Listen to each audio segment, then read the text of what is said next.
देखिए वो इस क्वेश्चन में जो कंडीशन है, कहता है एक्स और वाई एक धनी व्यक्ति के पास जाते हैं रुपये उधार लेने के लिए,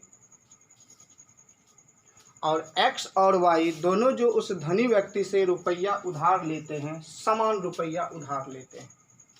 अर्थात जितनी रुपया उधार एक्स लेते हैं उतनी ही रुपया उधार वाई भी लेते हैं। इन्हीं को हम प्रतिशत में जो रुपया उधार लेते हैं बाबू, उसी को हम लोग कहते हैं 100%। लेकिन वो जो धनी व्यक्ति है उस दोनों से 1 साल का ब्याज 7.5% लेते हैं। 1 साल का ब्याज 7.5% दोनों व्यक्ति से लेते हैं, एक्स से भी लेते हैं वाई से भी लेते हैं। लेकिन एक्स जो रुपया उधार लेते हैं, एक्स जो 4 वर्ष के लिए रुपया उधार लेते हैं, और वाई जो रुपया उधार लेते हैं 5 वर्ष के लिए उधार लेते हैं। तो स्वाभाविक रूप से दोनों के ब्याज में अंतर होगा ही, कुछ न कुछ तो अंतर होगा ही। तो रुपये में जो ब्याज का अंतर हो गया बाबू, रुपये में ब्याज में जो अंतर हो गया 150 रुपये का अंतर हो गया। रुपये में ब्याज में जो अंतर हो गया 150 रुपये का अंतर हो गया। अब देखिए एक्स जो रुपया उधार लिया है 4 साल के लिए लिया हुआ है, और वाई जो रुपया उधार लिया हुआ है 5 साल के लिए रुपया उधार लिया हुआ है।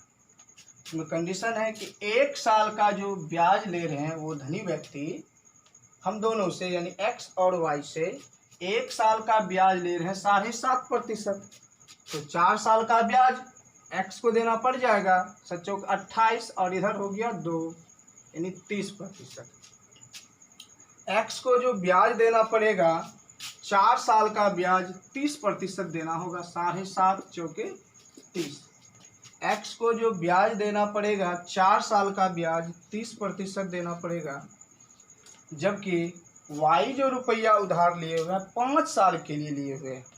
जबकि 1 साल का ब्याज है 7.5%, तो 5 साल का ब्याज हो गया 37.5%, 37.5% हो गया। और ये ब्याज किनको देना पड़ेगा? वाई को। ये ब्याज वाई को देना पड़ेगा 37.5%। तो हम क्या देखें, एक्स और वाई के ब्याज में बाबू, ब्याज में यहाँ जो अंतर है प्रतिशत में 7.5% का अंतर है। एक्स का ब्याज हो गया 4 साल का 37.5%, एक्स का जो ब्याज हो गया 4 साल का ब्याज हो गया 30% हो गया बाबू, और वाई का जो ब्याज हो गया 5 साल का ब्याज 37.5% हो गया। तो प्रतिशत में दोनों में ब्याज का अंतर हो गया 7.5%। प्रतिशत में दोनों के ब्याज में अंतर हो गया बाबू 7.5%, जबकि रुपये में है 150 रुपये की अंतर है।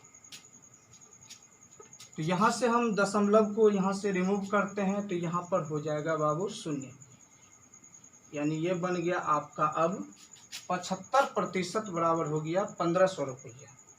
कैंसिल आउट करते हैं, 75 दूनी 150 हो गया, और यहाँ पे एक ठो 0 हो गया, यानी 1% बराबर हो गया 20 रुपया। और कंडीशन तो शुरू में ही है कि जितने रुपया उधार एक्स लेते हैं उतने ही रुपया उधार वाई लेते हैं, तो दोनों की क्वांटिटी सेम होगी। तो 1% की वैल्यू जो है रुपया में 20 रुपया है, तो हमें चाहिए उधार कितनी लिए हुए हैं, तो 100%, यानी प्रतिशत में उधार हो गया बाबू 100%, और रुपये में उधार हो गया, इधर 20 लिखेंगे और 2 ठो 0 डालेंगे। इस प्रकार एक्स और वाई दोनों जो है उस धनी व्यक्ति से जो उधार रुपया ले रखे हैं, कितने ले रखे हैं? 2000 रुपया ले रखे हैं। अकॉर्डिंग टू ऑप्शन के अनुसार हम लोगों का ऑप्शन नंबर सी हो जाएगा।